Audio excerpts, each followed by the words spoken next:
Chapitre 1. La fête d'été à Rose Hill. C'était un de ces jours de fin juin où la campagne anglaise semble se sourire. Les roses sont chargées de fleurs, l'air chaud mais adouci par une légère brise, et le vert du village, illuminé par les banderoles et les rires des enfants. Rose Hill, bien que plus grand que St. Mary Mead, portait en lui ce même mélange particulier d'intemporalité et de commérage, où les haies cachaient autant de secrets que les merles. La fête annuelle de l'été faisait la fierté du village. Elle avait été planifiée depuis des mois, des comités formés et reconstitués, des querelles réglées et ravivées, et maintenant, en ce samedi après-midi, le fruit de tous ces efforts était visible. On y trouvait des stands de confitures et conserves maison, du linge brodé, des livres d'occasion et l'inévitable table aux éléphants blancs, qui présentait un assortiment étonnant d'articles dont personne n'avait jamais rêvé, mais qu'on pouvait désormais se procurer pour 6 pence. Miss Jane Marple, confortablement assise sous un chapiteau rayé, une tasse de thé légère à la main, observait la scène avec son air habituel de léger intérêt. Elle n'était pas, à proprement parler, une résidente de Rose Hill, mais une vieille amie de Madame Witherby, la femme du pasteur, l'avait invitée à séjourner 15 jours. Miss Marple avait accepté avec un plaisir discret. Elle trouvait que les nouveaux villages offraient toujours des parallèles intéressants avec le sien, et Rose Hill, avec ses ruelles bien entretenues et son air prospère, ne faisait pas exception. Non loin de là, Madame Witherby s'affairait au stand de gâteaux, son bonnet de travers et ses joues rouges de chaleur et d'effort. Monsieur Witherby, grand et légèrement voûté, s'efforçait de maintenir l'ordre parmi les enfants qui réclamaient des glaces à l'eau.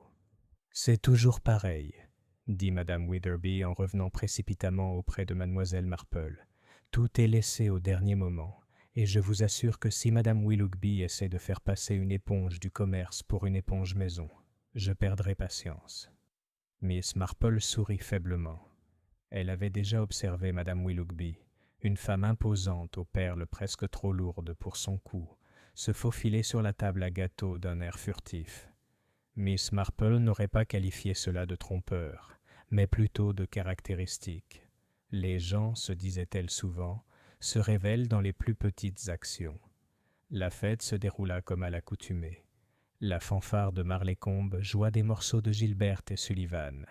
Les enfants exécutèrent des danses country en robe blanche et écharpe, et les paroissiens se disputèrent avec une ardeur bon enfant la partition d'une noix de coco. L'ambiance était légère, voire festive, jusqu'à un peu après 16 heures, lorsque la tante de la diseuse de Bonaventure devint le centre inattendu de l'attention. La diseuse de Bonaventure n'était autre que Miss Dora Belling, une femme d'âge incertain, qui portait trop de rouge et avait un penchant pour les foulards ostentatoires.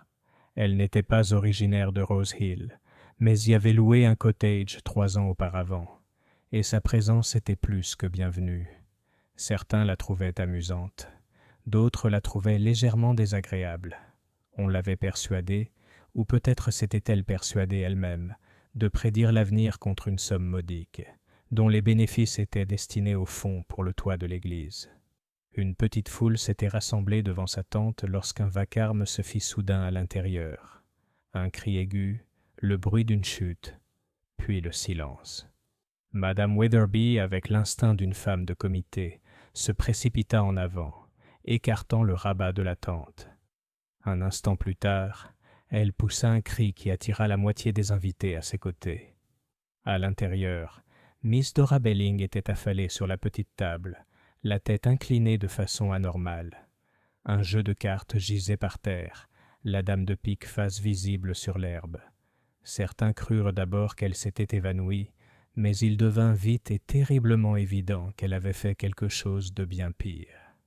Son visage était pâle, ses lèvres bleutées, et il était impossible de se méprendre sur le calme qui l'enveloppait. La fête se transforma en chaos. Des mères anxieuses emmenèrent les enfants en hâte. Des hommes coururent chercher le médecin. Le vicaire se tordit les mains, impuissant. Quelqu'un mentionna la police, et un autre suggéra qu'il s'agissait peut-être de poison. mais le pourquoi et le comment restèrent dans un tourbillon de spéculation. Miss Marple resta assise, silencieuse et pensive. Rien ne manquait à ses yeux bleu pâle. La façon dont Madame Willoughby serrait ses perles comme pour se protéger, le regard perçant échangé entre le jeune monsieur Henry Carter et l'institutrice, Miss Phelps, l'étrange expression de soulagement qui traversa, l'espace d'un instant, le visage du major Latham. Le médecin arriva 10 minutes plus tard, son sac noir à la main. Après un bref examen, il se redressa, les lèvres pincées. « Elle est partie », dit-il simplement. « Je ne peux pas en dire plus sans une enquête approfondie. Mieux vaut attendre l'inspecteur Graves. » Ce nom fit murmurer la foule. L'inspecteur Graves était bien connu dans le district, un officier compétent, mais qui, aux yeux de Miss Marple, se laissait souvent influencer par ce qu'elle aurait appelé les apparences. Tandis que la foule se déplaçait et que les rumeurs commençaient à prendre leur ampleur inévitable, Miss Marple sirota la dernière gorgée de son thé. Elle avait déjà vu de telles scènes, quoique rares lors de fêtes. La mort, elle le savait, frappait souvent les petits villages, sous le choc, mais enracinée dans de vieux motifs familiers. L'envie, la cupidité, l'amour ou la vengeance. Et déjà, bien que l'inspecteur ne soit pas encore arrivé, elle croyait voir sur les visages des villageois les ombres de secrets qui pourraient, avec le temps, s'avérer plus dangereux que la mort de Miss Dora Belling. Chapitre 2. Des tasses à thé et des sonnettes de téléphone. Le soir, un orage de discussions s'était abattu sur Rose Hill, aussi tangible que le temps. La fête, qui aurait dû se conclure par des tombolas et une fatigue salutaire, se dispersa en petits groupes aux portes des chaumières, murmurant dans la file d'attente de l'épicier, et des appels téléphoniques passés par des voix tantôt trop désinvoltes, tantôt trop enthousiastes. La pelouse de l'église, dépouillée de ses banderoles, paraissait étrangement nue sous un ciel qui avait pris le gris tendre d'un crépuscule d'été anglais.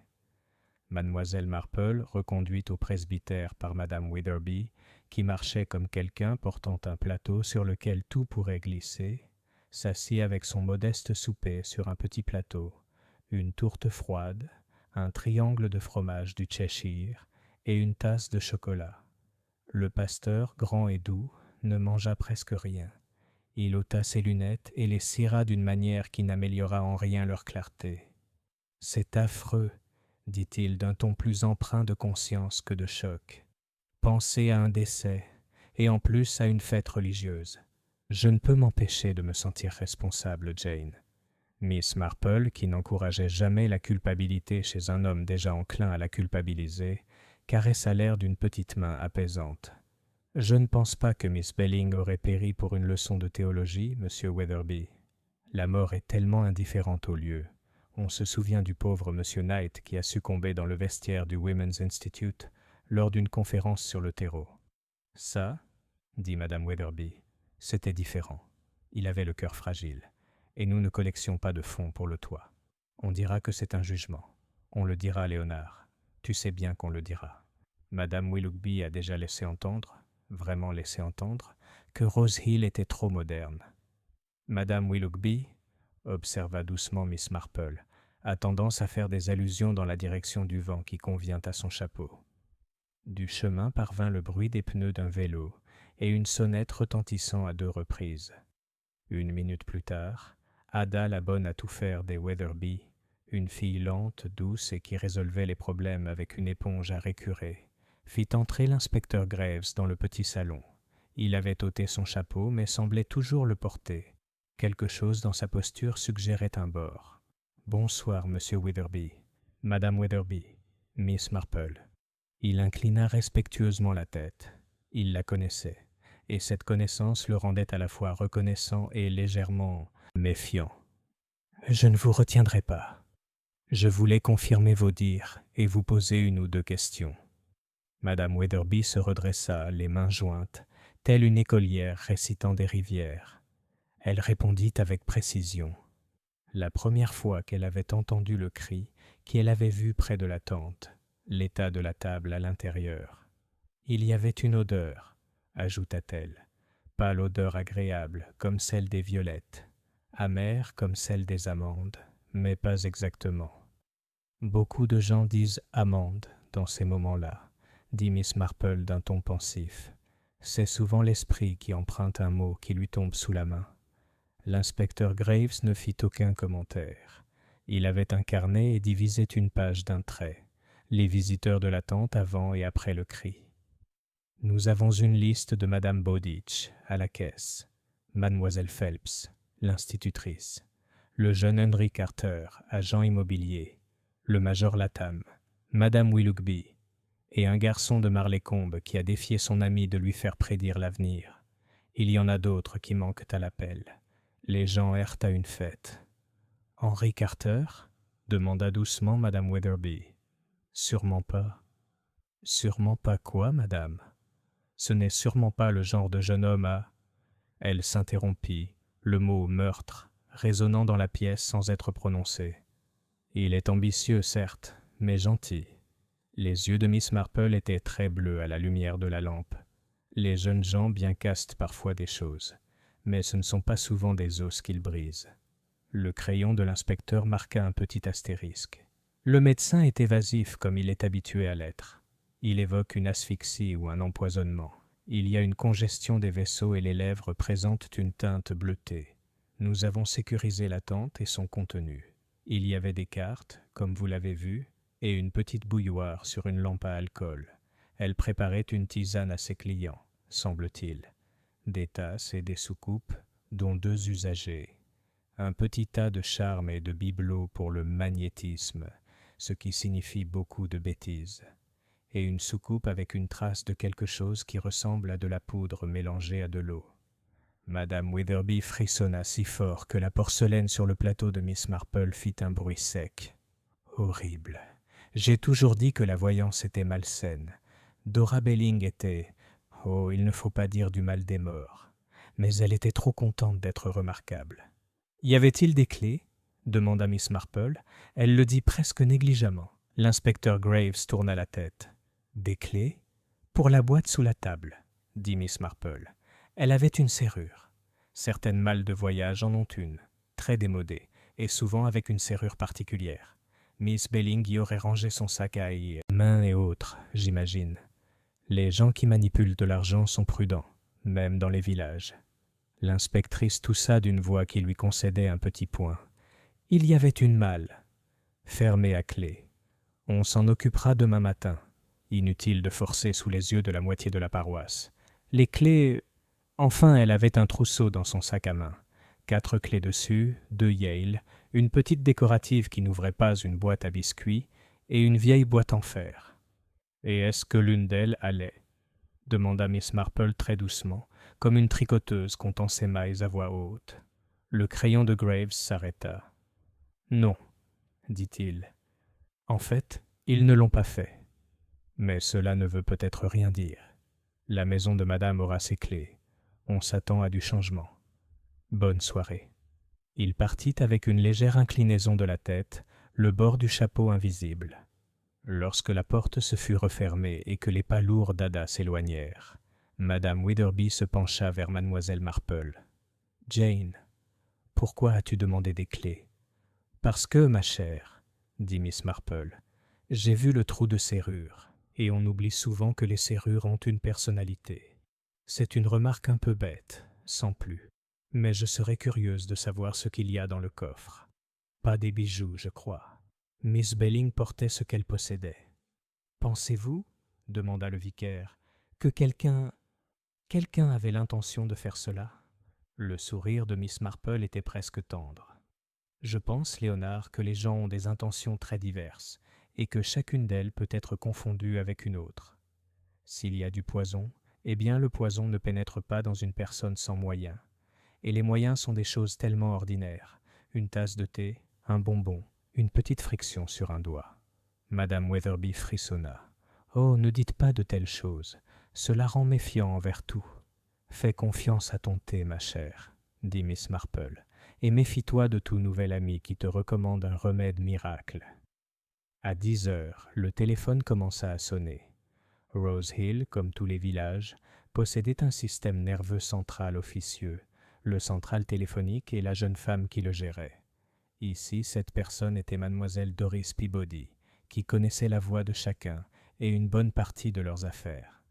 Madame Wetherby prenait les appels avec ce mélange de charité et d'appétit que possèdent toutes les bonnes épouses de pasteurs. Oui, Madame Dacres, terrible. Non, la tombola est reportée. Oui, Mademoiselle Belling est morte. Non, son esprit ne s'est pas envolé dans une flamme violette.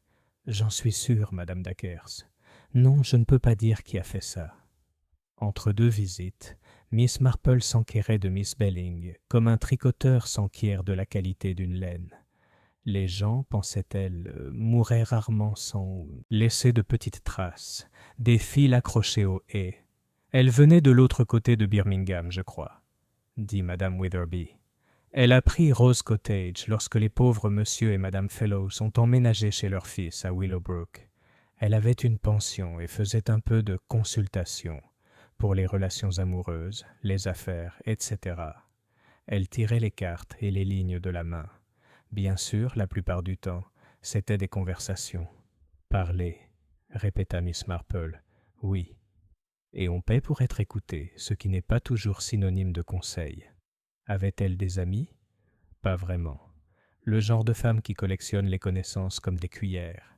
Il lui arrivait d'inviter quelques-unes d'entre nous à prendre le thé. Madame Willoughby y est allée une fois et est revenue avec la façon la plus horrible de dire « chérie » à la fin des phrases. Oui, chérie, non, chérie, comme si elle l'avait acquis avec la facture du gâteau. Mademoiselle Phelps y allait plus souvent. Je pense que Madame Belling appréciait sincèrement Madame Phelps. Et elle et le major Latham étaient, disons, amicaux. Madame Wetherby hésita. Il y avait une rumeur selon laquelle elle lui aurait prêté de l'argent. Il jouait aux cartes, vous savez, à son époque. On déteste y penser. Le major était avec le régiment en Inde, expliqua le vicaire, comme si cela clarifiait autant les questions de jeu de cartes que de caractère. Il a l'honnêteté d'un soldat. Les aiguilles de Miss Marple, en acier brut, manipulées avec la légèreté d'une baguette magique, s'agitaient. Les soldats, comme les épiciers, sont très différents. Le lendemain matin apporta un beau soleil, et les hommes de l'inspecteur Graves avec eux. La tente sur la pelouse, dont les rabats étaient fermés comme des châles contre les courants d'air, paraissait indécente en plein jour, comme le sont tous les spectacles lorsque la scène est trop éclairée. Le village était maintenu à distance raisonnable par un agent de police, un bâton d'autorité à la main. Néanmoins, ils se déployaient en petits groupes à la limite, chaque groupe étant son propre moteur à commérage. Miss Marple, marchant lentement avec son ombrelle, malgré l'absence de soleil, s'arrêta au bord de ce cercle murmurant.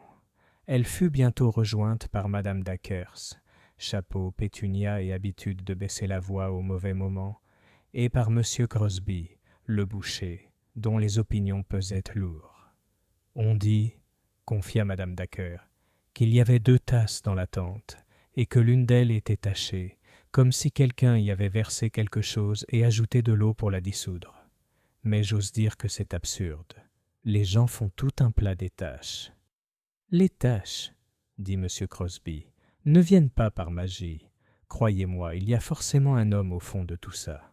Ou une femme, dit Miss Marple d'un ton aimable. Nous excellons dans les tasses à thé. L'inspecteur Graves sortit de la tente et s'essuya le front avec son mouchoir, à la manière d'un homme qui ne transpire pas et qui se laisse aller à l'humidité. Il aperçut Miss Marple, hésita puis s'approcha d'elle, attiré aussi sûrement qu'une aiguille par un aimant. « Nous avons ouvert le coffre, dit-il sans préambule, avec un serrurier. Vous aviez raison, la serrure était démodée. À l'intérieur, des papiers, des lettres, surtout, attachées avec un ruban comme des secrets de femmes, et un petit livre, une sorte de registre, des noms et des petites sommes, et aussi un trousseau de clés, 11, toutes différentes, en laiton, en fer, une Yale, une petite clé de placard, et aucune ne correspond à la serrure du coffre que nous venons d'ouvrir. » L'ombrelle de Miss Marple pivota légèrement et agréablement. « Oh, dit-elle, c'est très intéressant. Nous avons également trouvé, poursuivit Graves d'un air sombre. Un double de la clé de la porte arrière de la maison du major Latham, avec son nom sur une étiquette en papier, et une clé marquée « Rose Cottage, bureau ». Le bureau de son cottage, remarquez, est un bureau à cylindre avec un Yale plutôt soigné. La clé n'est pas ça. Bref, des clés qui ne correspondent pas à ce qu'elles prétendent être. Mademoiselle Marple, avez-vous parfois l'impression que les gens organisent leur vie comme des tiroirs d'occasion? Une chose en soi. Constamment, dit Miss Marple. Moi, par exemple, je range mes épingles à chapeau dans le bocal à cuillère en os. C'est le seul moyen de m'assurer que personne ne les prenne pour des brochettes. La bouche de l'inspecteur se contracta malgré lui. Regardez. Belling avait des lettres de la moitié de la paroisse. Certaines ressemblent à des appels à l'aide, d'autres à des confessions, et d'autres encore. D'autres encore sont les petits mots méchants d'une femme qui a découvert qu'être remarquable est plus payant quand les autres ont peur. Il y a un mot pour ce comportement. Chantage, dit Miss Marple.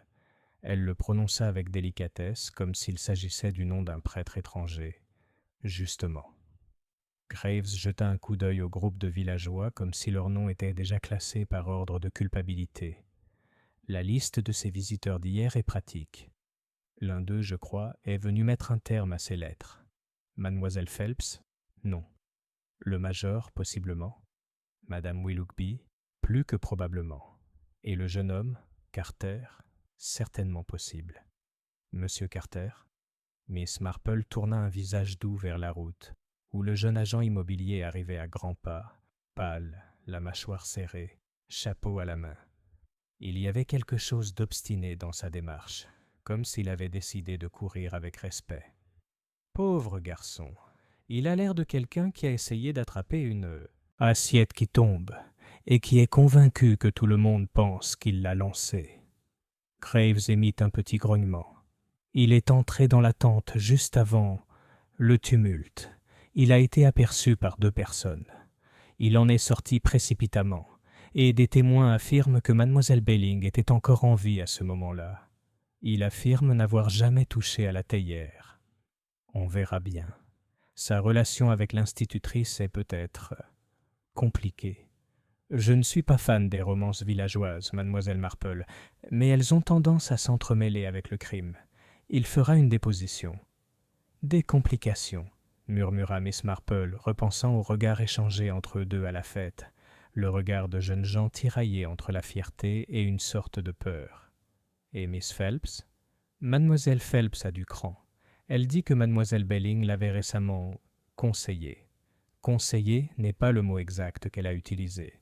Interférer serait plus proche. Elle a dit à la femme Belling de la laisser tranquille. Cela ne fait pas d'elle une meurtrière, mais cela ne fait pas d'elle une amie. Quant au major Latham, il affirme n'avoir jamais emprunté d'argent, et que s'il l'avait fait, il le rembourserait honorablement. Il affirme également n'avoir jamais été sous la tente. Madame Willoughby admet y être allée, mais affirme être partie furieuse parce que mademoiselle Belling lui a dit que « les perles ne vont pas à une femme honnête ». Je ne prétends pas comprendre. Cela, dit Miss Marple, n'est que de l'intelligence, ce qui n'est pas l'intelligence que reconnaissent les gens sages. Madame Willoughby serait plus offensée par l'insinuation que ces perles ne lui seyaient pas que par une quelconque accusation de mensonge. C'est tout à fait ça, répéta Graves, mais avec moins de satisfaction. Il fut appelé par un agent de police après avoir découvert un petit morceau de papier enroulé sous le pied de la table de la tente. Un de ces paquets triangulaires que les épiciers utilisent pour les épices. Il contenait des cristaux d'apparence tout à fait ordinaires, comme du gros sel. Quelqu'un l'avait donné un coup de pied par accident, et une petite trace avait marqué l'herbe. Graves fit signe au médecin, qui renifla et fit la grimace d'un homme devant un chou bouilli. De nouveaux murmures se firent entendre autour du périmètre, et le périmètre se rapprocha légèrement. Miss Marple observait, non pas le centre où les hommes se penchent sur les preuves, mais les marges, là où la vérité tente souvent de s'échapper. Madame Willoughby resplendissait dans son blanc offensé. Elle s'adressait à qui voulait l'entendre avec la majesté de celle qui sait vivre dans une maison à l'allure imposante. Le major Latham se tenait très droit, les épaules un peu trop fermes. Et Miss Phelps, Miss Phelps paraissait fatiguée. On aurait pu croire qu'elle avait veillé tard pour corriger des dissertations. Elle portait les chaussures confortables de sa profession et l'expression d'une femme qui défend l'invisible à chaque instant. « Oui, » dit Miss Marple, s'adressant plus au parasol qu'à quiconque. « Il est là, je crois. Qu'y a-t-il, Jane ?» Madame Wetherby s'était rapprochée, attirée par l'habitude vers la personne la plus susceptible de la voir. « Un fossé, » dit Miss Marple, « entre la façon dont les choses sont étiquetées et ce qu'elles ouvrent réellement. » De retour au presbytère, la matinée se transforma en une journée de visite. Certains arrivèrent avec des sandwichs aux concombres et un air serviable. D'autres arrivèrent les mains vides et repartirent avec quelque chose. Miss Marple resta assise, repliée sur elle-même, et laissa les conversations passer, capturant et retenant ce qui ne ressemblait pas à de l'écume. De Madame Dacres, que Mademoiselle Belling avait un jour reçu un visiteur de Londres, un gentleman aux chaussures cirées, qui avait élevé la voix dans la ruelle. De M. Crosby, Henry Carter avait négocié la vente d'une petite parcelle de terrain au bout de Rose Meadow, une vente compliquée par un ancien droit de passage que personne ne pouvait trouver sur papier, mais dont tout le monde se souvenait. De Miss Peabody au Central, par l'intermédiaire de Madame Wetherby, qui ne citait jamais mais se souvenait parfois, que Miss Belling avait passé 3 appels longue distance au cours des 2 dernières semaines, Birmingham, Londres, et un numéro répertorié à la caserne de Marlaycombe, qui n'avait pendant toutes ces années qu'un personnel réduit. Dada, que Mademoiselle Belling achetait ses épingles à cheveux chez Madame Todd plutôt qu'au comptoir de la femme de M. Crosby, ce qui était méchant, car Madame Todd met toujours des épingles supplémentaires si vous posez des questions sur son fils qui était facteur. De ces bagatelles et d'autres, Miss Marple avait un petit tas de miettes. Pas encore un gâteau, mais, pensait-elle, suffisant pour nourrir un oiseau patient. Dans l'après-midi, l'inspecteur revint. Il avait l'air d'un homme dont le puzzle lui avait fourni trop de pièces couleur ciel, et pas assez de toits de chaumière. « Du poison, » dit-il sans cérémonie, « de l'acide cyanhydrique. Le médecin est confiant. Il a été pris sous la tente, et peu de temps avant sa mort. Cette tisane, quelle que soit la bêtise qu'elle était préparée, était dans la tasse. La poudre dans ce papier enroulé était le sel qui la transportait. Des cristaux. Elle a dû la boire sans grand-chose. Il y avait une odeur, comme l'a dit Madame Wetherby. Carter dit qu'il n'avait pas bu de thé. Il dit qu'il était resté moins d'1 minute sous la tente pour rapporter quelque chose. « Rendre quoi ?» demanda Miss Marple. « Une clé, » dit Graves. Il dit que Mademoiselle Belling avait emprunté la clé d'un vieux cabanon sur le terrain de M. Dacres. Carter gère un droit de passage là-bas, et qu'elle a rendu la mauvaise. Il dit avoir appelé pour la lui rendre. La clé qu'il a apportée était étiquetée de la main de Mademoiselle Belling, Rose Meadow, Shed, et elle ne rentre dans aucune serrure du pré. J'ai essayé. Il dit que Mademoiselle Belling avait une passion pour les clés. Certaines femmes le pensent, murmura Miss Marple. Elles pensent, à tort, que tenir une clé, c'est tenir une personne. Carter n'est pas convaincant, poursuivit Graves. Il est nerveux, ce qui était naturel, et obstiné, ce qui n'est peut-être pas le cas. Il refuse d'expliquer pourquoi il a dû ouvrir le hangar si vite. Il refuse de dire quel papier il avait dans sa poche en entrant, car 2 personnes l'ont vu y en mettre un. Et Miss Phelps ? Le ton de Miss Marple était décontracté. Elle dit qu'elle est allée dire à Mademoiselle Belling d'arrêter d'écrire des lettres. Elle n'a pas voulu en dire plus. C'est une fille têtue, Mademoiselle Marple, et je le dis avec respect. Le major... Eh bien, le major est à l'étranger depuis 2 jours, semble-t-il, et n'est revenu que pour la fête. Ça marche. Madame Willoughby. Il laissa cela en suspens. Écoutez, je vais probablement devoir arrêter quelqu'un si je veux éviter que ça ne tourne à la foire. Le jeune Carter est ce qui se rapproche le plus d'un suspect, lié à la coupe, à la tente et au temps. Je ne dis pas que je le ferai, mais si vous avez quelque chose à dire contre, dites-le maintenant. Miss Marple pencha la tête. Elle examina le motif du tapis du salon. Des roses enroulées autour d'un motif central, tel un rayon de soleil. Les gens, dit-elle enfin, boivent rarement du poison préparé pour quelqu'un d'autre, à moins de penser qu'ils ne le font pas. Si Miss Belling a préparé la tisane pour elle-même, pourquoi y a-t-elle mis du poison ? Si quelqu'un d'autre l'a préparé pour elle, pourquoi l'a-t-elle accepté? Si quelqu'un mettait le poison là où il pouvait être ajouté facilement et sans s'en rendre compte, il fallait être sûr que la bonne tasse serait utilisée par les bonnes lèvres. La bonne tasse, répéta Graves. Oui. Il y avait 2 tasses, et l'une d'elles avait une petite fissure à l'anse.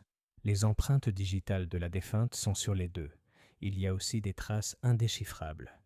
Et les clés, dit doucement Miss Marple. Inspecteur, si vous trouvez un trousseau de clés qui ne convient pas, ne présumez pas qu'il s'agit de fausses clés.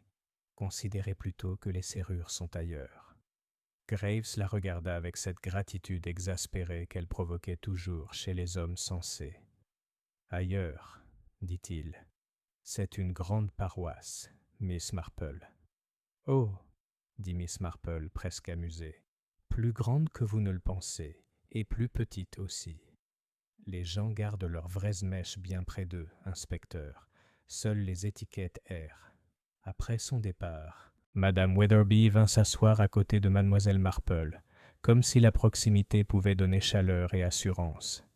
Il arrêtera Henry, dit-elle d'un ton mécontent. Et si Henry est innocent, alors la vérité sera plus encline à se révéler, répondit Miss Marple.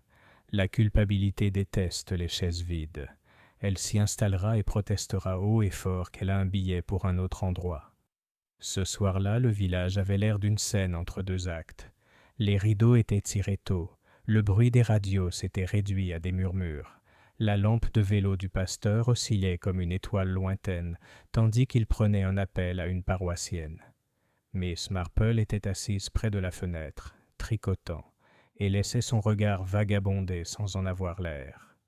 De Rose Cottage chez Miss Belling, aucune lumière n'apparaissait. Chez le major Latham, une ombre traversait et repassait le rideau tiré à une allure qui trahissait un homme qui mesurait les tapis au pas. À l'école, une seule lampe brûlait puis s'éteignait, et Miss Marple imaginait Miss Phelps à son petit bureau, la tête entre les mains. Ada entra maladroitement avec le plateau de chocolat.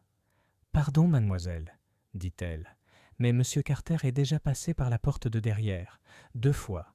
Il n'a pas frappé.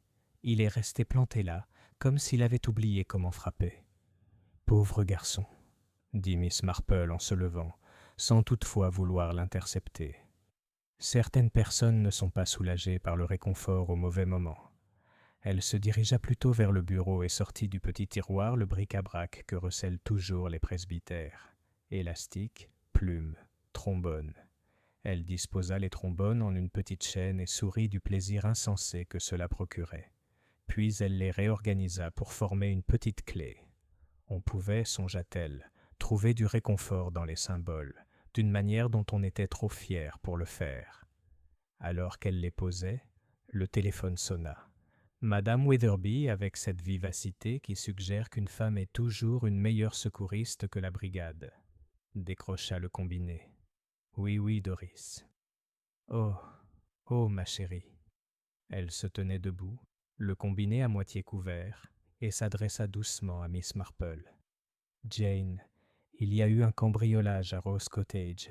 La police est en route. » Les mains fines de Miss Marple se refermèrent comme des pétales. « Ah, dit-elle, alors nous saurons bientôt laquelle de ces clés n'était pas prévue pour aller, et laquelle, en effet, l'était. » Chapitre 3. Le loquet cassé. La nouvelle du cambriolage de Rose Cottage se répandit à Rose Hill avec une rapidité étonnante. Avant minuit, chaque salon et chaque arrière-cuisine en avait une version. Un rôdeur pris en flagrant délit avec un sac, des cambrioleurs de Marlécombe, un forçat évadé de Dartmoor, même si les raisons pour lesquelles on s'aventurerait à Rose Hill restaient floues. La vérité, comme souvent, était bien plus subtile et bien plus étrange. L'inspecteur Graves arriva au cottage juste au moment où l'agent posté à l'extérieur donnait l'alerte. La porte de derrière, une modeste structure en bois à la peinture écaillée, avait été forcée. La serrure était restée curieusement intacte, comme si l'intrus n'avait pas eu besoin de s'en préoccuper. Une fenêtre avait également été ouverte, mais Graves soupçonnait que cela avait été fait après coup, pour suggérer une entrée maladroite. À l'intérieur, les pièces étaient perturbées. Aucun tiroir n'avait été ouvert, aucun objet de décoration brisé. Le désordre était manifeste. Le bureau du salon avait été fouillé avec précision, les papiers éparpillés mais non détruits, comme si le visiteur cherchait quelque chose d'assez précis. Miss Marple, amenée par la femme du vicaire sous prétexte de soutenir le pauvre inspecteur, se tenait sur le seuil. Elle refusa d'entrer sans permission, mais son regard, pâle et perçant, parcourut la scène. « C'est curieux, » dit-elle doucement, « comme on peut toujours savoir quand une maison a été fouillée par son propriétaire. Les étrangers savent rarement quels endroits valent la peine d'être visités. » Graves la regarda en plissant les yeux. « Suggérez-vous que la Belling a elle-même mis en scène son cambriolage ? » ?»« C'est peu probable, car elle est incapable de mettre en scène quoi que ce soit pour le moment. »« Oh non, » répondit doucement Miss Marple, « mais si quelqu'un connaissait les tiroirs, savait comment elle conservait sa correspondance, alors cette personne était déjà venue ici, peut-être souvent. » L'inspecteur grogna. Sur le bureau se trouvaient les lettres éparses, le petit registre avec les noms et les sommes, et, chose singulière, une enveloppe vide au bord déchiré. Elle ne portait aucune adresse, seulement une note au crayon. Clé. Gardez-les en sécurité. La découverte de cette enveloppe donna un nouvel élan à l'enquête. Quelle clé? Et où était-elle maintenant? Certainement pas parmi celles de l'anneau retrouvé dans le coffre, ni dans le plat posé sur la table d'entrée, où n'importe quel propriétaire aurait pu jeter des morceaux de métal. Les clés qui ne rentraient pas se multipliaient, et avec elles les soupçons. Murmure du village. Le lendemain matin, Rose Hill bourdonnait d'activité. À la poste, Madame Dacre s'assura à qui voulait l'entendre qu'elle avait aperçu une silhouette sombre quitter le chemin près du cottage peu avant 11 heures. L'ombre, d'après les récits de l'après-midi, avait atteint la taille du major Latham, la silhouette voûtée de M. Carter, et même, une fois, le châle de Mademoiselle Phelps, selon la personne qui racontait. Madame Willoughby, pâle mais magnifiquement tragique dans son voile de deuil, non pas pour Dora Belling, mais par pudeur, laissa entendre que certains avaient plus à cacher que d'autres. Pressée de questions, elle se tut, laissant ses auditeurs compléter les blancs avec enthousiasme. À l'école, Mademoiselle Phelps travaillait, les lèvres pincées et le regard las. Les enfants rapportèrent qu'elle les interpellait sèchement à propos de leurs calculs et qu'elle avait laissé tomber sa craie 3 fois en une matinée. Pendant ce temps, le jeune Carter se dirigeait à grands pas vers la gare de Marleycombe pour revenir 1 heure plus tard sans avoir pris le train. Il marchait d'un pas rapide, tête baissée, comme poursuivi par quelque chose de moins visible que des agents de police. Observation silencieuse. Ce soir-là, Miss Marple était assise dans le petit salon des Witherby, ses aiguilles à tricoter cliquetant doucement. Elle n'avait fait aucune déclaration théâtrale, ni donné aucun conseil, mais elle réfléchissait attentivement, à sa manière calme. Le cambriolage n'avait pas pour but de s'emparer d'objets de valeur. C'était évident. Les bijoux de Mademoiselle Belling, tels qu'ils étaient intacts. Il n'y avait pas d'argent manquant. On cherchait un papier, un écrit, ou peut-être une clé. « Des serrures et des clés », murmura Miss Marple en posant son ouvrage. « C'est souvent le cas, n'est-ce pas? Ce que nous pensons être la protection de nos secrets est précisément ce qui nous trahit. » Madame Witherby leva les yeux de sa broderie. « Jane, tu as dit quelque chose ?» Mais Miss Marple se contenta de sourire et de secouer la tête. Une découverte suspecte. 2 jours plus tard, l'inspecteur Graves revint au presbytère. Il paraissait fatigué, son col flétri malgré la fraîcheur matinale. « Il y a eu des développements », a-t-il annoncé sans préambule. « Le jeune Carter est en détention. » Madame Witherby laissa échapper un cri de surprise. « Non ! Henry Carter ? Sûrement pas. » Graves serra les dents. « On l'a encore vu hier soir près de Rose Cottage. L'agent Price l'a interpellé. Il a filé. C'est de la culpabilité si j'en ai jamais vu. » « Ou la peur, » dit Miss Marple d'un ton doux. « Les jeunes courent souvent alors qu'ils devraient rester immobiles. » « Que faisait-il là, inspecteur ? » « Il prétend être venu chercher un papier qu'il avait laissé à Mademoiselle Belling. » Il parlait d'un acte notarié, d'un bail. Mais l'histoire change à chaque fois. Il n'avait rien à faire là, et certainement pas 2 fois. Miss Marple croisa les mains. Des actes, des baux, des remises et des clés qui ne rentrent pas.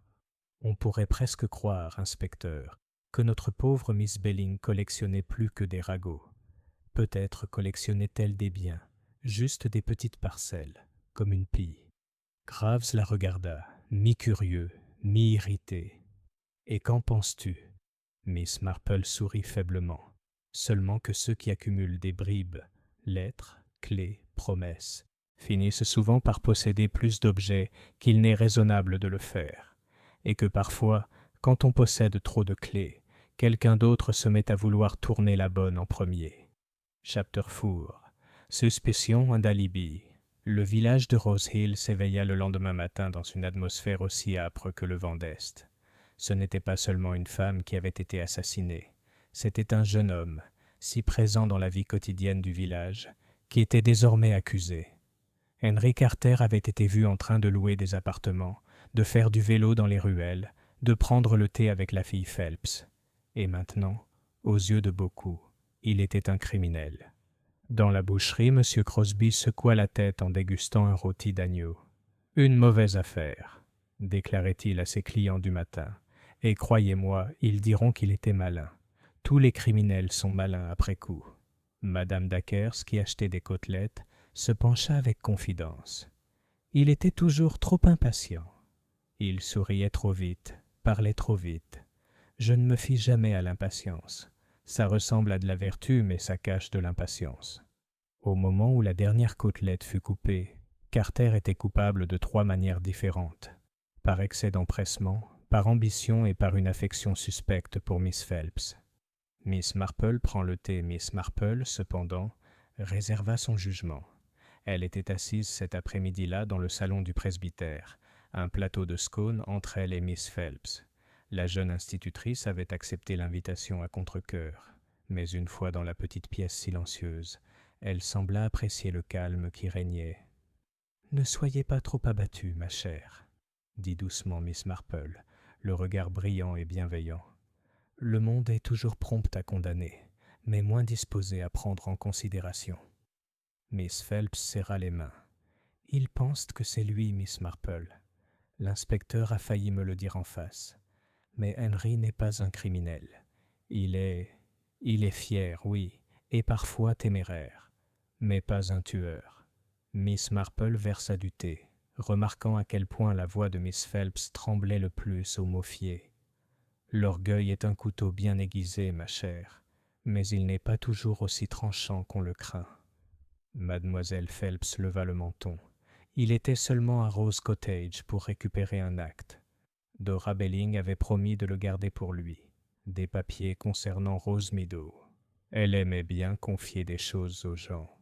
Je lui ai dit qu'il n'aurait jamais dû lui faire confiance. Et pourtant, il l'a fait. Le ton de Miss Marple était doux, sans accusation. C'est souvent le cas des jeunes hommes. Ils croient que la force réside dans l'audace, et non dans la prudence.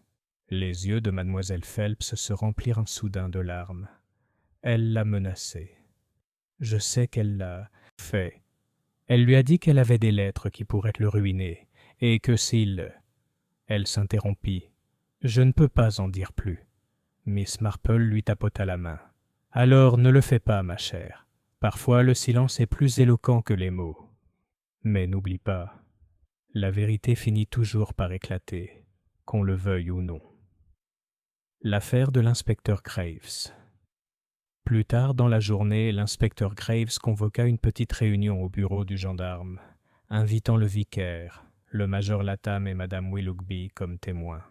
Mademoiselle Marple, discrète, était assise dans un coin, comme si elle faisait partie du décor. « L'affaire est simple, » commença Graves. « Mademoiselle Belling est morte d'un poison administré sous sa tente. Le jeune Carter a été vu avec elle juste avant son décès. Il est retourné à son chalet à plusieurs reprises par la suite, manifestement pour récupérer des éléments compromettants. Nous l'avons trouvé là-bas la nuit dernière. Il prétend être en quête d'un acte de corruption. Je vous le dis à tous, Pourquoi ne pas l'admettre tout simplement dès le départ? Pourquoi fuir? Le major Latham se hérissa. Parce que c'est un jeune imbécile, voilà pourquoi. Fuir ne fait qu'empirer les choses. Enfin, quelle piètre performance! Madame Willoughby poussa un petit soupir tragique. On l'a toujours trouvé trop moderne. Les jeunes d'aujourd'hui pensent que le monde leur appartient. Mais un meurtre? Oh, c'est affreux d'y penser à Rose Hill. Vraiment affreux. L'inspecteur ferma son carnet. À moins que de nouvelles preuves ne soient présentées, j'ai l'intention de porter plainte. Nous ne pouvons pas laisser les rumeurs et la peur perdurer. À ces mots, Miss Marple leva la tête, ses aiguilles à tricoter en l'air.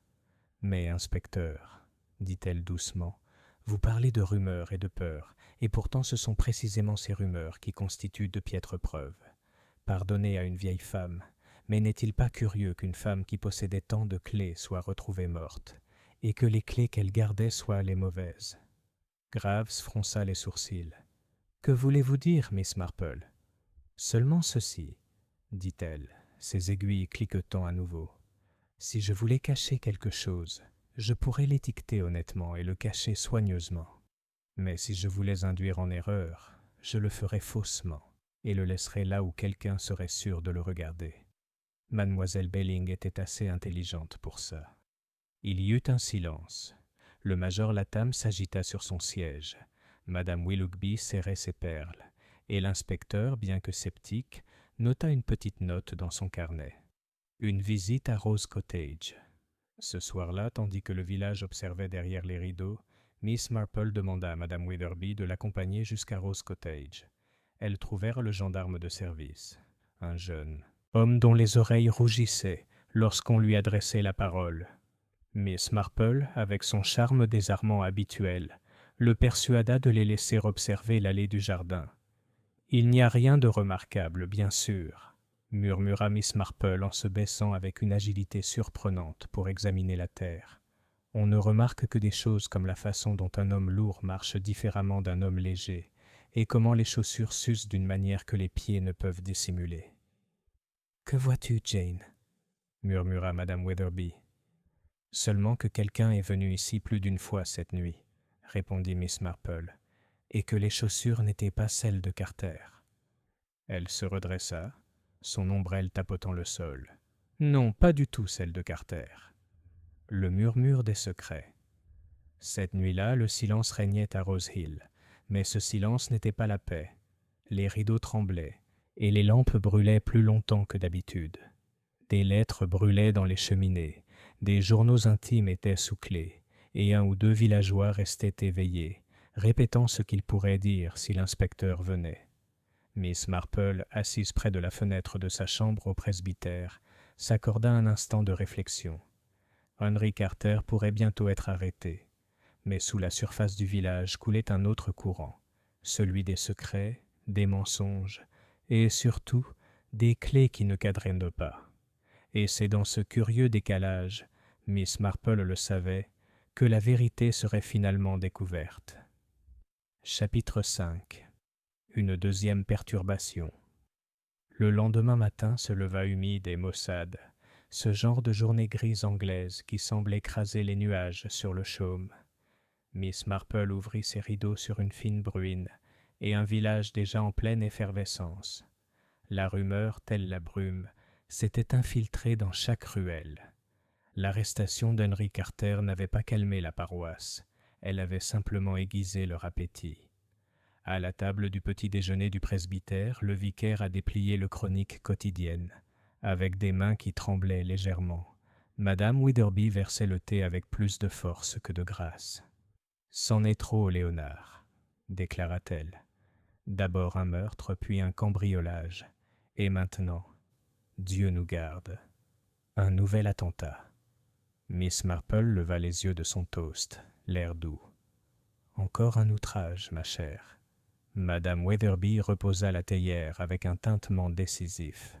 « Prairie des roses. Quelqu'un s'est introduit dans la vieille remise à outils pendant la nuit. Monsieur Dacres a trouvé la porte grande ouverte à l'aube, la serrure soigneusement crochetée. Rien de volé apparemment, mais tout s'est retourné comme si un vent violent était passé. Une autre clé, murmura Miss Marple presque pour elle-même. La scène à Rose Meadow plus tard, dans la matinée. Un petit groupe de villageois se tenait au bord de Rose Meadow, tels des spectateurs au théâtre. Le hangar était une structure basse, usée par les intempéries, dont les poutres étaient noircies par le temps et la pluie matinale.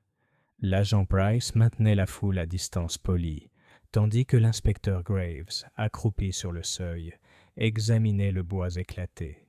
Miss Marple arriva avec Madame Weatherby, son ombrelle sous le bras malgré la bruine. Elle resta un moment immobile, observant silencieusement la prairie. Ses herbes rudes perlées par la pluie, la haie courbée tel un mur végétal. Graves se redressa et se tourna vers elle, les sourcils froncés. « Eh bien, Miss Marple, vous semblez avoir le don d'apparaître là où les ennuis se préparent. » Elle sourit faiblement. « Je suis simplement le chemin, inspecteur. Et vous? Avez-vous trouvé ce que cherche le malfaiteur? » Pas encore. Celui qui a fait ça savait ce qu'il faisait. La serrure a été manipulée avec un passe-partout, proprement sans forcer, et à l'intérieur des outils ont été jetés un peu partout. Mais rien ne manque, à notre connaissance. Miss Marple jeta un coup d'œil à l'intérieur. Des râteaux et des bêches étaient emposés dans un coin poussiéreux. Une brouette cassée était renversée. L'air sentait la terre humide et la rouille, mais elle remarqua avec son attention habituelle une tache sombre sur le sol près du mur. Non pas de la terre, mais une légère trace d'huile ou de cirage. « Un endroit curieux pour polir, » remarqua-t-elle. « On dirait presque qu'on y a déposé quelque chose de bien entretenu, pas du tout un outil de jardinage. » Graves suivit son regard. « Je me suis dit la même chose. Mais que pourrait bien vouloir un meurtrier avec un abri de jardin? »« Peut-être, » dit Miss Marple. « Ce n'est pas ce que contient le hangar, mais ce qu'il contenait autrefois, ou ce qu'il est censé cacher. » Chuchotement sous la pluie. Alors que la bruine s'intensifiait, les villageois s'éloignaient, mais leur murmure persistait comme de la fumée. Madame Dacres, toujours prête à enjoliver les choses, déclara avoir entendu des pas près de son portail au petit matin. Madame Willoughby affirma avoir vu une lanterne danser près de la haie, tout en admettant, lorsqu'on la pressa, qu'il pouvait s'agir d'une luciole ou de son imagination. Le major Latham, avec une vivacité militaire, proposa d'organiser une veillée nocturne. « On ne peut pas laisser des bandits rôder, » dit-il. « On n'est pas à Soho. » Sa moustache se hérissa d'indignation, même si Miss Marple remarqua une pointe de malaise sous l'air militaire. Et la jeune Miss Phelps, pâle et les yeux fatigués, s'attardait à la périphérie de la foule, jetant encore et encore des coups d'œil vers le gendarme comme si elle mesurait ses paroles. Une visite à la prison. Cet après-midi-là, Miss Marple persuada l'inspecteur Graves de lui permettre de s'entretenir brièvement avec Henry Carter.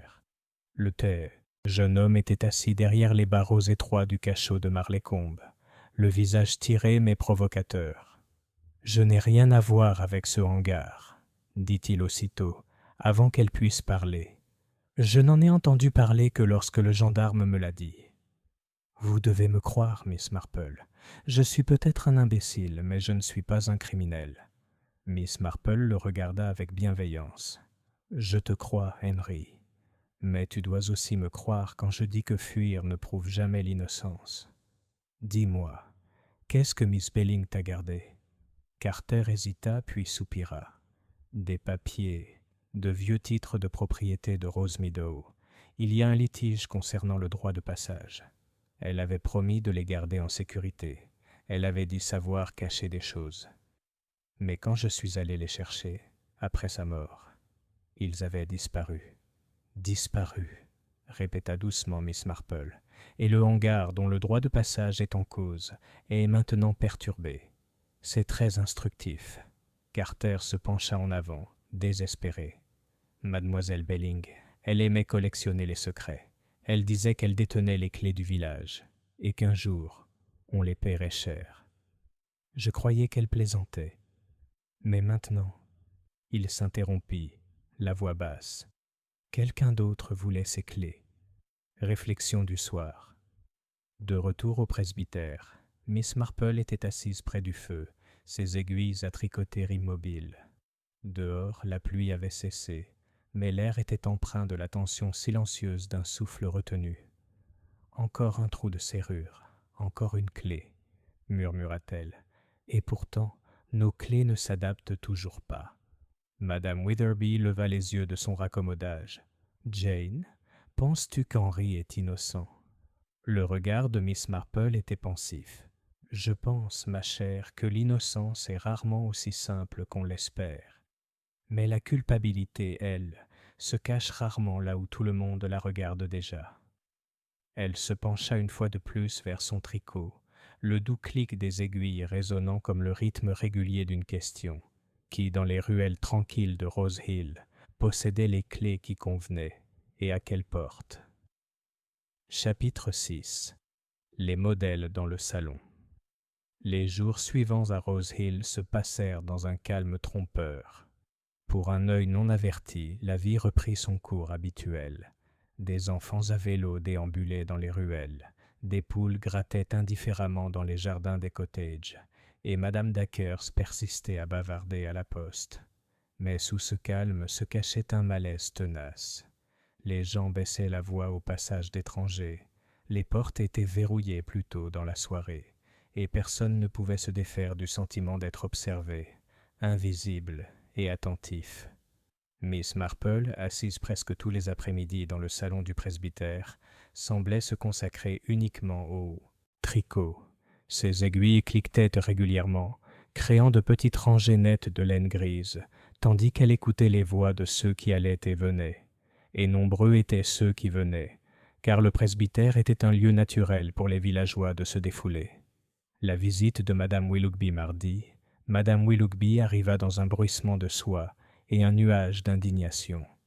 Elle s'affala dans le fauteuil du presbytère, telle une douairière à la cour. « Je vais le dire clairement, Jane, » annonça-t-elle, s'adressant à Miss Marple comme si la femme du vicaire n'était qu'une complice. Dora Belling était une menace. Elle s'immisçait dans les affaires de sa femme, trahissait des confidences et se rendait indispensable aux mauvaises personnes. Et maintenant, nous en subissons toutes les conséquences. Miss Marple hocha poliment la tête. On remarque, ma chère, que les gens qui semblent indispensables suscitent souvent du ressentiment. Exactement. Madame Willoughby se pencha en avant, ses perles tremblantes, et elle a eu l'audace de suggérer que mes perles ne me convenaient pas. Imaginez. Les yeux de Miss Marple pétillèrent. Eh bien, la vanité, comme les perles, est souvent enfilée. Vous menacez-t-elle, peut-être ? Madame Willoughby rougit. Certainement pas. Quoique, elle hésita. Elle a bien laissé entendre une fois qu'elle avait des lettres. Des lettres absurdes, écrites au début de mon mariage. Rien d'inconvenant, bien sûr, mais facilement mal interprétées. Naturellement, je lui ai dit de les détruire. Elle a dit qu'elle en avait, même si j'en doute. Miss Marple murmura quelque chose d'apaisant. Mais dans son esprit, elle remarqua un autre fil conducteur dans la tapisserie des secrets. Le chantage, voilé de charme et de divination. La défense du major. Ce soir-là, le major Latham en personne arriva, le dos raide et légèrement parfumé au tabac. Il parle avec la franchise d'un soldat. L'inspecteur Graves se trompe de cible, mademoiselle Marple. Carter est peut-être une tête brûlée, mais ce n'est pas un empoisonneur. L'armée m'a appris à connaître les hommes, et ce garçon n'est pas un tueur. Miss Marple le regarda fixement. Pourtant, Miss Belling vous a prêté de l'argent, n'est-ce pas, major ? Et il est bien connu que l'argent dut altérer le sens de l'honneur. La moustache du major se hérissa. Zut, madame, j'ai emprunté une somme dérisoire une fois, et je l'ai remboursée. Si elle a insinué le contraire, c'était sa malice, pas ma malhonnêteté. De plus, il marqua une pause, baissant les yeux au sol. Elle en savait trop. Sur nous tous. Miss Marple posa son tricot. Oui. Et le problème avec les gens qui en savent trop, c'est qu'ils en savent rarement assez pour se protéger. La maîtresse d'école. C'est mercredi que mademoiselle Phelps arriva, pâle et épuisée, les mains tachées d'encre après avoir corrigé des cahiers. Elle accepta le thé, mais y toucha à peine. « Elle s'est immiscée, » dit brusquement mademoiselle Phelps. « Elle m'a donné l'impression que ma vie était sous sa coupe. Elle a dit que si je ne suivais pas ses conseils, elle dirait quelque chose au gouverneur, quelque chose qui me ruinerait. Elle n'a jamais rien dit, seulement fait des allusions. Je n'ai pas pu le supporter. Le regard de Miss Marple s'adoucit. Et pourtant, vous avez supporté, ma chère, ce qui démontre une force que Miss Belling a peut-être mal évaluée. Les jeunes sous-estiment souvent leur propre endurance. Mademoiselle Phelps cligna des yeux pour retenir ses larmes. Je lui ai dit d'arrêter. J'ai dit que j'irais voir la police si elle refusait. Je crois qu'elle s'est moquée de moi. Et maintenant, elle est morte, et tout le monde me regarde comme si... Elle s'interrompit, frissonnante. Miss Marple lui tapota la main. « Allez, allez. » La vérité éclatera. Les mensonges, ma chère, sont comme les mauvaises herbes. Ils fleurissent vite, mais ne peuvent cacher éternellement la forme du jardin. Le reflet silencieux de Miss Marple. Une fois les visiteurs partis, Miss Marple resta près du feu, son tricot posé. Elle examina les fils qu'elle avait rassemblés. Henry Carter, téméraire et effrayé, empêtré dans des actes de propriété et un hangar mystérieux. Madame Willoughby, vaniteux, avec des lettres stupides peut-être détenues par Miss Belling. Major Latham, touché par l'indiscrétion financière et l'orgueil. Mademoiselle Phelps, harcelée par de vagues menaces, sa carrière en jeu. Chacun avait ses raisons, mais la raison n'était pas une preuve. Et Miss Marple savait que la preuve ne se trouvait jamais dans ce que les gens proclamaient, mais dans ce qu'ils ignoraient. Elle se leva, regarda par la fenêtre dans l'humidité du soir et se dit doucement « Serrures et clés, mensonges et secrets. Quelqu'un détient la clé qui convient, et j'ose dire qu'il est particulièrement soucieux que personne d'autre ne la trouve. » Et avec cela, elle a décidé de commencer son propre petit piège subtil, un filet non pas de force, mais de psychologie. Chapitre 7. Un rassemblement au presbytère. Le salon du presbytère, habituellement un lieu de civilité tranquille, servit jeudi soir de cadre à une petite expérience. Mademoiselle Marple avait suggéré, si gentiment que Madame Witherby crut que c'était son idée, d'inviter quelques membres du comité de la fête à prendre le thé. Après tout, un semblant de camaraderie rassurerait la paroisse, et rien n'apaise autant un village qu'une théière, un gâteau aux graines, et l'illusion d'une normalité. Les invitations furent dûment expédiées, et c'est ainsi qu'à 4h30, la compagnie était réunie.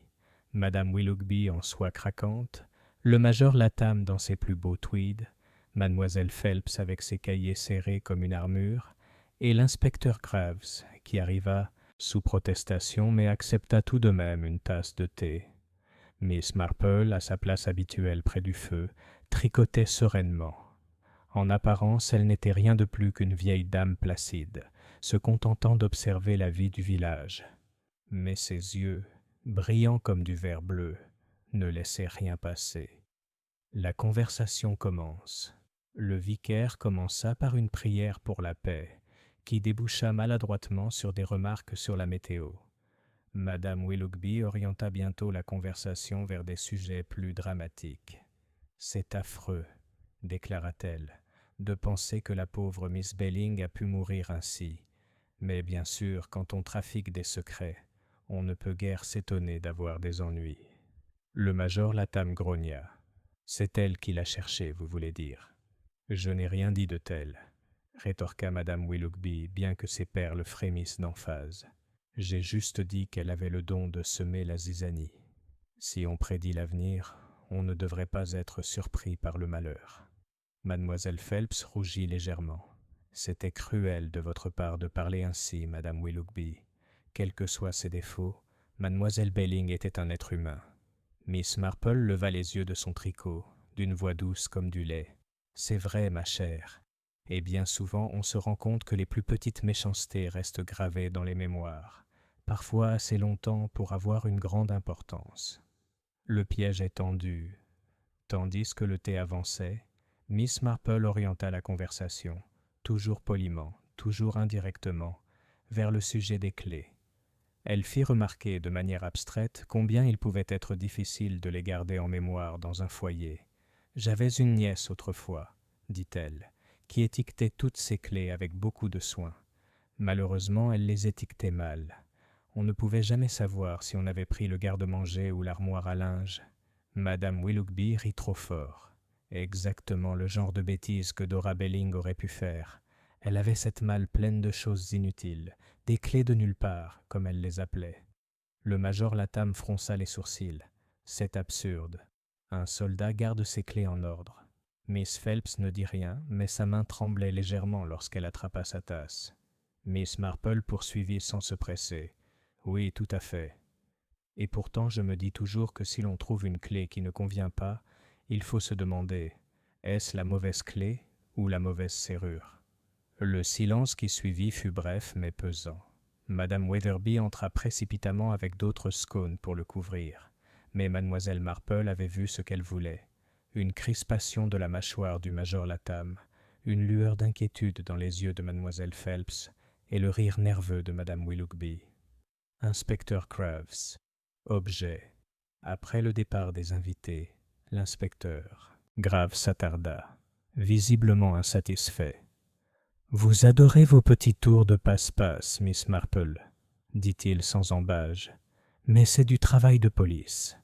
Je ne peux pas arrêter les gens pour des convulsions quand vous parlez de serrures et de clés. Absolument pas, acquiesça Miss Marple, mais les gens ne s'agitent pas sans raison, inspecteur. Ils se trahissent par de petites choses. C'est pourquoi les ragots, bien que pénibles, sont souvent plus fiables que les témoignages. » Il lui lança un regard sceptique. « Et qu'as-tu appris aujourd'hui ?» Miss Marple plia soigneusement son tricot. « Qu'au moins une personne ici sait très bien à quelle serrure correspond la clé manquante, et qu'elle ferait tout pour la cacher. » Réflexion du soir. Plus tard, tandis que le vicaire et sa femme se retiraient, mademoiselle Marple resta un peu plus longtemps près du feu. Elle s'autorisa un léger sourire. Le piège n'était pas encore tendu, mais l'appât était posé. Un mot insouciant, un regard nerveux suffisaient à dénouer les fils du secret, et une fois le fil tiré, tout le tissu de mensonge commençait à se défaire. Elle s'est adossée à sa chaise, ses aiguilles inactives sur ses genoux. « Ce ne sera plus long maintenant, » murmura-t-elle. « Plus longtemps du tout. » Chapitre 8. La coupe amère. La pluie s'était arrêtée vendredi matin, laissant Rose Hill baigné et luisant, comme si le village lui-même tentait de chasser l'ombre qui pesait sur lui. Pourtant, l'ombre ne fit que s'épaissir. En milieu d'après-midi, une nouvelle perturbation survint, un deuxième incident, d'autant plus choquant qu'il touchait une personne connue de tous. Les troubles du presbytère, Miss Marple était dans le salon du presbytère, réparant tranquillement un point tombé, quand Ada fit irruption, le visage pâle sous sa rougeur habituelle. « Pardon, mademoiselle. »« Madame Weatherby. »« Monsieur, c'est mademoiselle Phelps. Elle a été prise d'une drôle de tête à cause de son thé à l'école. On dit qu'elle a failli s'effondrer à son bureau. » Madame Weatherby laissa tomber son tambour à broder avec fracas. « Mon Dieu, pas encore. » Elle se rattrapa et porta une main à ses lèvres. Miss Marple se leva aussitôt. « Ada, va chercher mon châle. Madame Weatherby, il vaut mieux y aller tout de suite. Léonard, tu pourrais peut-être faire venir le médecin. » À l'école. La salle de classe sentait la craie et la laine humide. Mademoiselle Phelps était allongée sur l'étroit canapé du bureau attenant, le visage blême, le souffle court. Une tasse de thé à moitié vide était posée sur le bureau, le bord légèrement marqué. Le médecin du village était déjà arrivé, son sac ouvert, le front plissé.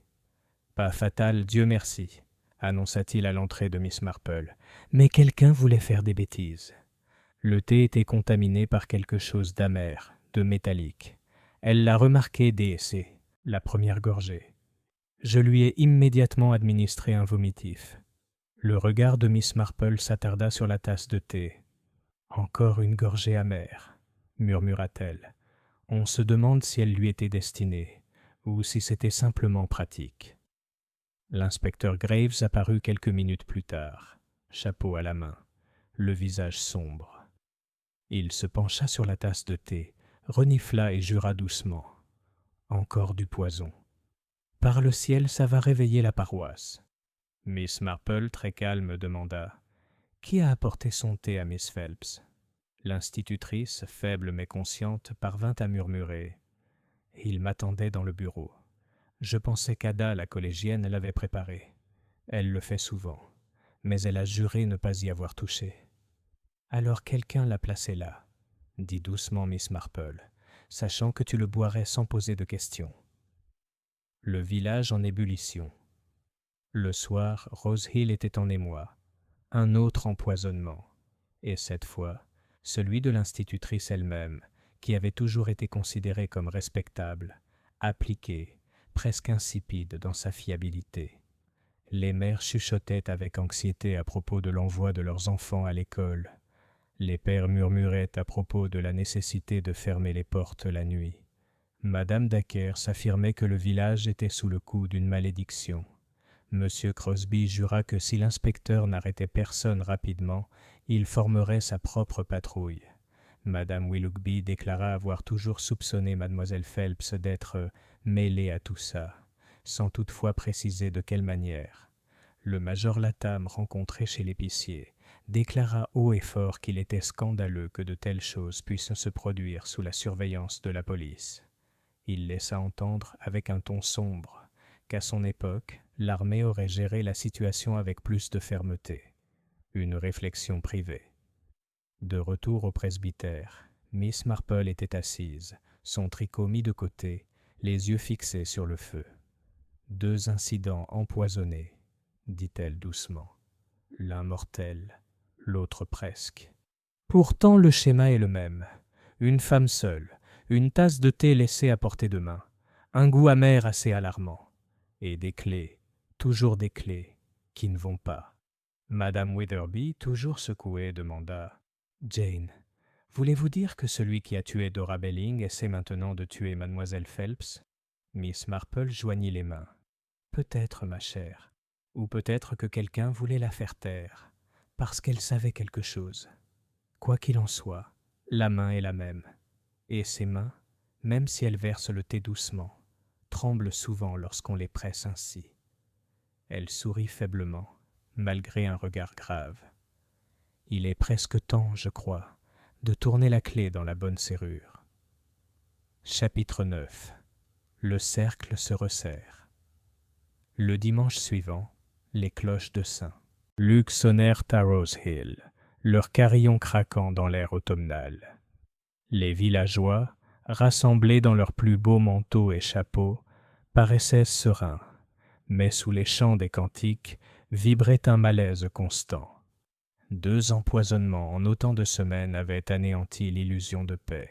La suspicion s'accrochait au banc aussi sûrement que la poussière. L'inspecteur Graves assista à l'office, sobre, puis s'attarda sur la place de l'église, l'air grave et décidé. La rumeur courait qu'il comptait inculper Henry Carter dans la semaine. Les preuves contre le jeune homme étaient circonstancielles mais accablantes. Sa présence dans la tente de mademoiselle Belling, ses visites furtives à Rose Cottage, ses manières évasives lorsqu'on l'interrogeait sur ses actes et ses hangars.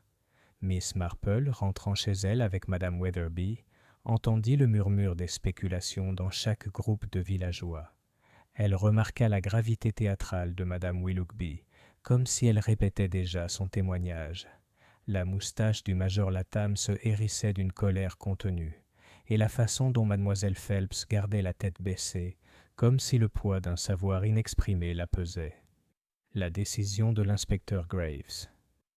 Cet après-midi-là, l'inspecteur Graves se rendit en personne au presbytère. Il refusa le thé, signe évident d'impatience, et étala ses papiers sur la petite table ronde comme s'il s'agissait de son bureau. « Je vais continuer, Miss Marple, » dit-il fermement. Carter avait un mobile, ses actes, cette histoire de droit de passage. Il en avait l'occasion.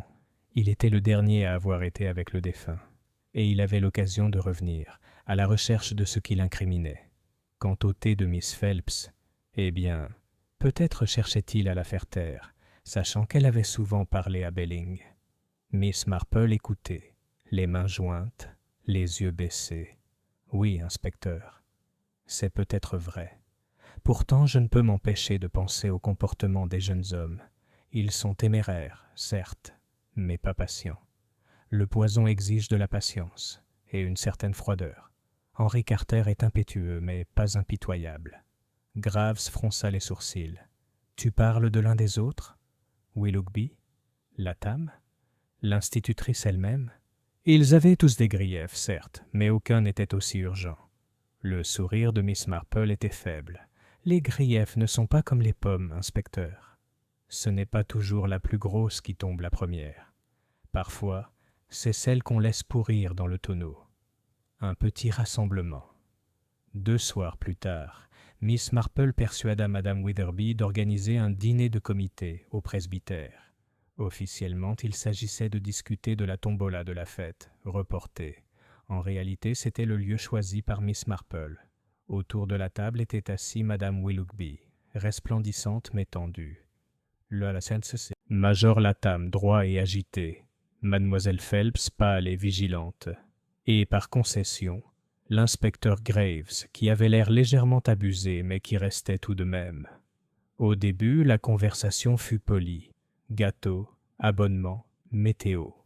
Puis, doucement, Miss Marple changea de sujet. « C'est curieux, dit-elle, que les serrures et les clés occupent une place si importante dans cette affaire. La pauvre Miss Belling avec sa malle pleine de clés inutiles, le cambriolage de son cottage, la remise de Rose Meadow. On peut se demander qui savait quelle clé comptait vraiment. » Son regard parcourut doucement la table. Madame Willoughby rougit, jouant avec ses perles. Le major Latham se raidit. La tasse de thé de mademoiselle Phelps cliqueta dans sa soucoupe. « J'avais une nièce autrefois, » poursuivit Miss Marple d'un ton placide, qui cachait son journal intime dans un coffret fermé à clé. Mais elle laissait la clé bien en vue, sauf qu'elle y attachait une étiquette provenant d'une serrure bien différente. Personne n'a pensé à essayer, voyez-vous, jusqu'au jour où quelqu'un l'a fait. Le silence était tranchant comme une aiguille. L'inspecteur Graves l'interrompit d'une toux. « Les histoires de salon, Miss Marple, aussi intelligentes soient-elles, ne vous mèneront pas à une condamnation. »« Non, » acquiesça doucement Miss Marple, « mais ils peuvent montrer qui se sent mal à l'aise en les entendant. Et c'est parfois un meilleur début, inspecteur. » Réflexion du soir. Une fois les invités partis, le vicaire s'inquiéta que le souper n'ait guère apaisé les tensions au village. Madame Witherby trouvait les propos trop sombres. Miss Marple, cependant, était satisfaite. Elle avait observé les visages, mesuré les silences, remarqué les mains qui tremblaient et les voix qui devenaient aiguës. Le schéma était plus clair maintenant. La serrure, croyait-elle, était presque ouverte. Bientôt, murmura-t-elle en posant son tricot. Très bientôt. Chapitre 10. Les clés qui ne correspondaient pas. C'est le mardi suivant que le coup de théâtre se produisit, aussi soudain qu'une rafale de vent faisant claquer des volets. L'inspecteur Graves, raide et sérieux, convoqua Miss Marple à Rose Cottage. Le serrurier avait enfin fini de trier l'étrange trousseau de clés retrouvé dans la malle de Miss Belling. « Très inutile, » marmonna Graves en la faisant entrer. « Des serrures d'armoire, un vieux bureau, une armoire depuis longtemps en ruine. Rien de tout cela ne rentrait dans son bureau, ni dans la malle. Un ramassis de bric-à-brac, comme tu l'as dit. » Les yeux de Miss Marple pétillèrent. « Ah, mais les collections, inspecteur, sont rarement aussi étranges qu'elles le paraissent. On garde ce qui nous plaît ou ce qui compte. » Le serrurier, un homme patient portant des lunettes métalliques, disposa les clés en rangée. Miss Marple se pencha sur elle. Ses mains ne se touchèrent pas, mais son regard s'attarda sur l'une d'elles en particulier. Petite, en laiton, et lisse au niveau du nœud. Son étiquette, une encre délavée sur un bout de carton, disait Rose Cottage. « Bureau. Mais ça ne rentre pas dans le bureau, » a déclaré Graves. « Nous avons essayé 2 fois. » Miss Marple pencha la tête. « Peut-être pas ce bureau, mais pourquoi supposer que l'étiquette est honnête ? La pauvre Miss Belling n'était pas réputée pour son honnêteté. » Elle prit la clé et la tint délicatement. « Puis-je tenter une petite expérience ? » le cadenas caché. Ils se rendirent au salon du cottage. Miss Marple avançait lentement, son regard rivé sur le bureau à cylindre, puis sur les plinthes. Elle tapota doucement le bois avec la férule de son parasol, tendant l'oreille. Elle s'arrêta bientôt près de l'âtre. « Voilà, » dit-elle doucement. « Le son est creux. » L'inspecteur Graves parut sceptique, mais à sa demande, il s'agenouilla et tira. Une planche mal fixée se décala, révélant une petite cavité. À l'intérieur se trouvait une étroite boîte en fer blanc, verrouillée. La petite clé en laiton glissa dans sa serrure avec la facilité d'une longue connaissance. La boîte s'ouvrit pour révéler un paquet de lettres bien rangées, reliées par un ruban, et en dessous, le plus accablant, un acte juridique plié, à l'encre pâle mais lisible. « Rose Meadow », souffla Graves, « un transfert, de Deckers à Belling. Par le ciel, elle possédait le champ. Et avec ça, murmura Miss Marple, le droit de contester le passage. De telles choses peuvent avoir beaucoup de valeur, inspecteur, plus que de l'argent prêté ou des lettres d'amour conservées. Le véritable but des clés. La découverte se répandit comme une traînée de poudre à Rose Hill. Dora Belling, diseuse de bonne aventure et colporteuse de ragots, n'avait pas seulement collectionné des secrets. Elle avait rassemblé pouvoir. Les clés inutiles n'étaient pas inutiles du tout. C'étaient des leurres, des étiquettes destinées à semer la confusion, à suggérer une excentricité inoffensive. Mais parmi elles se trouvait celle qui comptait, la clé de son véritable pouvoir. Car avec cet acte, Mademoiselle Belling pouvait exiger faveur, silence ou argent de quiconque avait besoin de la prairie pour la vendre ou la faire passer. Et Henry Carter, pris dans des négociations concernant la terre elle-même, se retrouvait désormais empêtré plus profondément qu'auparavant. Un village divisé. Les rumeurs devinrent cruelles. Certains affirmaient que Carter avait commis un meurtre pour éviter d'être démasqué. D'autres murmuraient que Mademoiselle Phelps en savait plus qu'elle ne l'admettait. Quelques-uns, plus audacieux encore, laissaient entendre que le major Latham avait de bonnes raisons. Il avait investi dans des transactions foncières qui avaient été mal tournées, et Mademoiselle Belling le lui avait souvent rappelé. Madame Willoughby, bien sûre, déclara qu'elle avait toujours soupçonné Dora de malversation, et que cette découverte le prouvait. Elle n'expliqua cependant pas pourquoi elle avait été vue un jour entrer dans le cottage après le crépuscule. L'enquête de l'inspecteur Graves se resserra. Avec l'acte comme mobile, Carter semblait condamné. Le reflet de Miss Marple. Ce soir-là, Miss Marple était assise près du feu du presbytère, son tricot posé sur ses genoux. Les voix des Witherby s'élevaient et s'atténuaient. Inquiétude, indignation, compassion. Mais elle écoutait moins leurs paroles que ses propres pensées. « Oui, » murmura-t-elle, « les clés qui ne convenaient pas n'étaient pas censées convenir. Elles étaient censées nous distraire. Et maintenant nous savons ce qu'elles cachaient. Mais la question demeure, qui a eu peur de ces lettres et de ces actes au point de tuer ?» Elle sourit faiblement, comme à la mémoire d'un souvenir intime. « Ce ne sera plus long. Encore un peu de pression, et le verrou tournera. » Chapitre 11. Le piège est tendu. Le jeudi soir suivant, le salon du presbytère accueillit une nouvelle fois une réunion. Madame Witherby était persuadée, même si elle croyait que c'était entièrement de sa faute, que le meilleur moyen de rassurer l'esprit du village était d'organiser un nouveau dîner. Mademoiselle Marple était assise tranquillement près du feu, son panier à tricot à ses pieds, tandis que Madame Witherby s'occupait du linge de table et que le pasteur répétait une prière qui apaiserait les esprits et détournerait les soupçons. Mais le véritable but de la soirée n'était connu que de Miss Marple. Les invités se rassemblent, Madame Willoughby arriva la première, ses perles scintillant avec défi, comme si elle les portait maintenant malgré le fantôme de Dora Belling. Elle s'assit à l'endroit où la lumière de la lampe pouvait l'éclairer au mieux. Le major Latham le suivit, droit et raide, la moustache hérissée. Il salua gravement le vicaire, puis se tint à la fenêtre comme sur un terrain de parade. Mademoiselle Phelps arriva ensuite, pâle et nerveuse, les mains crispées sur un cartable de copie qu'elle prétendait corriger. Son regard parcourut rapidement la pièce, s'attardant trop longtemps sur les tasses de thé disposées sur le plateau. L'inspecteur Graves arriva le dernier, grommelant mais docile. Il portait son carnet et un crayon déjà taillé, déterminé à ne pas se laisser berner par les intrigues du village. Une conversation autour d'un dîner. Le repas commença dans le silence, interrompu seulement par le cliquetis des couverts et le bavardage inquiet de Madame Wetherby sur le succès des boutures de rosiers dans son jardin. Finalement, Mademoiselle Marple leva les yeux de son assiette et parla doucement.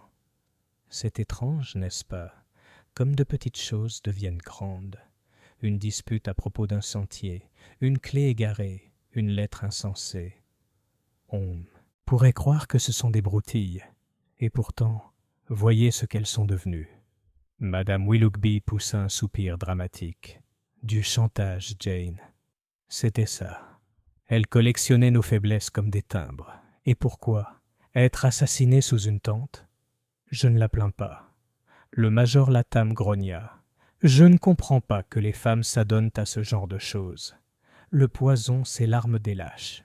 Un homme affronte son adversaire. Mademoiselle Phelps murmura à voix basse. « Peut-être que la lâcheté et la peur sont la même chose, Major. La peur fait faire des choses qu'on n'aurait jamais cru possibles. » Sa main tremblait lorsqu'elle posa sa fourchette. Les sources du piège Miss Marple se pencha en avant, l'air d'une légère curiosité. Oui, la peur est puissante, aussi puissante que la vanité ou l'orgueil. Mais il y a quelque chose de plus fort encore, n'est-ce pas? La peur d'être exposé. Car quoi de plus terrifiant que l'idée de voir un secret révélé? Son regard allait d'un visage à l'autre. Madame Willoughby pâlit. Le major s'agita, mal à l'aise. Mais ce fut Mademoiselle Phelps qui hésita, le souffle coupé, les yeux écarquillés. Miss Marple poursuivit d'une voix calme et posée. Miss Belling a été tuée parce qu'elle détenait une clé parfaitement adaptée. Pas celle en laiton indiquant au bureau, ni celle en fer de la remise, mais la clé d'une vie que quelqu'un souhaitait désespérément garder sous clé. Et si Miss Phelps a failli mourir, c'est parce qu'elle avait trop deviné, ou parce qu'elle savait déjà.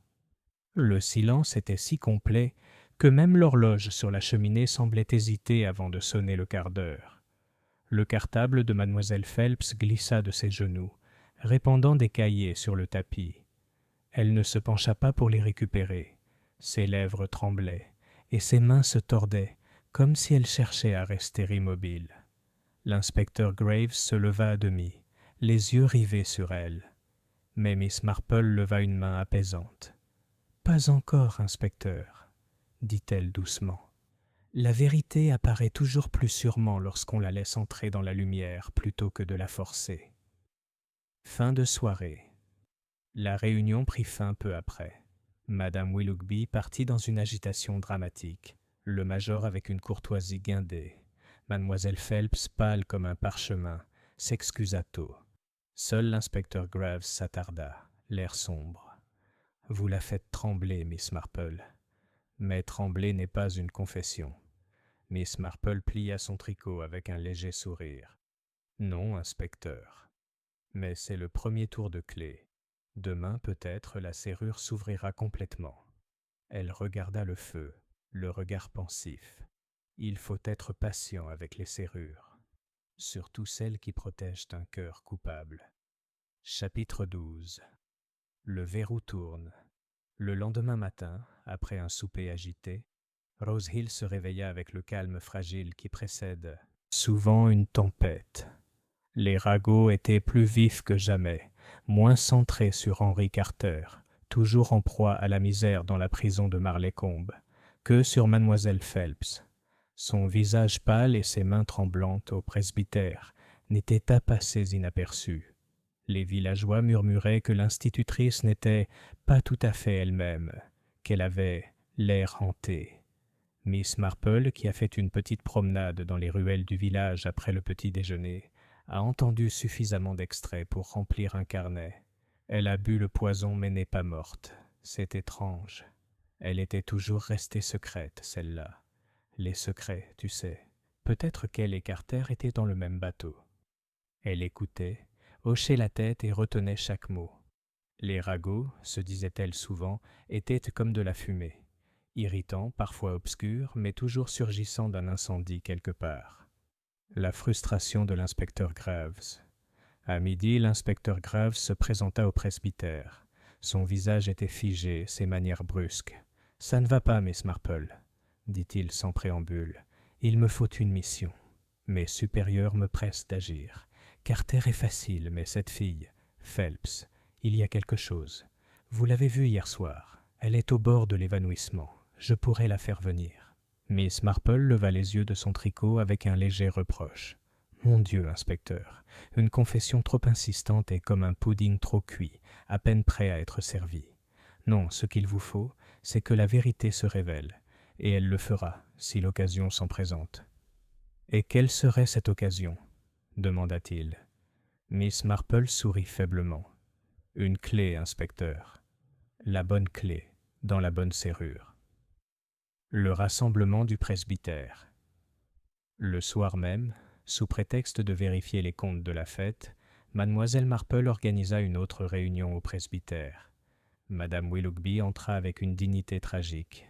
Le major Latham suivit, l'air figé par un orgueil offensé, et mademoiselle Phelps, réticente mais complaisante, entra les yeux baissés. L'inspecteur Graves était également présent, grâce à l'insistance discrète de mademoiselle Marple. Une fois assis, Miss Marple parla de sa manière douce et précise. « Mes amis, nous avons tous été bouleversés par la mort de Dora Belling et par l'agression de mademoiselle Phelps. Il y a eu une telle confusion au sujet des clés et des serrures, des lettres et des actes, que j'ai pensé qu'il serait peut-être bon de mettre de l'ordre dans tout cela. » De la petite table d'appoint, elle sortit l'étroite boîte en fer blanc découverte sous le plancher de Rose Cottage. Grave se raidit, mais la laissa faire.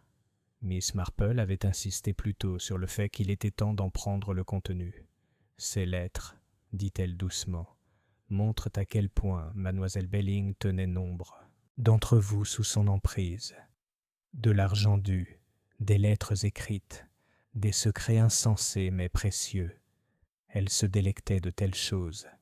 Mais ce ne sont pas les lettres qui lui ont coûté la vie, c'est cela. » Elle brandit l'acte de propriété plié de Rose Meadow. Des cris de surprise parcoururent la pièce. « Elle possédait la prairie, » poursuivit Miss Marple, et avec elle le droit de décider de son avenir. Pour l'un d'entre vous, ce geste était synonyme de ruine. Il fallait donc réduire Miss Belling au silence. La révélation. Le silence qui suivit fut pesant comme un caveau d'église. Madame Willoughby tremblait visiblement. La moustache du major Latham se hérissait comme une haie sous la tempête.